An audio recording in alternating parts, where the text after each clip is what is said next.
রাশি এবং তার পরিমাপ এখান থেকে হয়। আমাদের পৃথিবীতে মৌলিক রাশি কয়টা আছে? 7টা।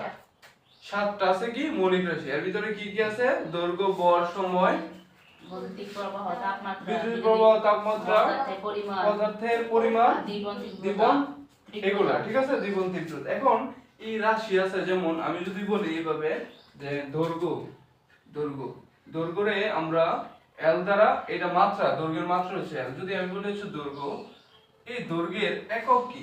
একক বলতে আমরা বলবো যে ক্ষুদ্রতম ভাগে আমরা ভাগ করে এটা পরিমাপ করতে পারি, এটারে আমরা একক বলবো। যেমন দৈর্ঘ্য আমরা কি দিয়ে মাপি? মিটার দিয়ে, ঠিক আছে। এবং দৈর্ঘ্যের এই এল কই থেকে আসে? যেমন দৈর্ঘ্যর ইংরেজি কি লেন্থ, লেন্থের প্রথম অক্ষর দিয়ে দিয়েছে, এটা হচ্ছে কি মাত্রা, ঠিক আছে। এখন আমি যদি বলি সময়, সময়ের একক কি? সময়ের ক্ষুদ্রতম একক কি? সেকেন্ড।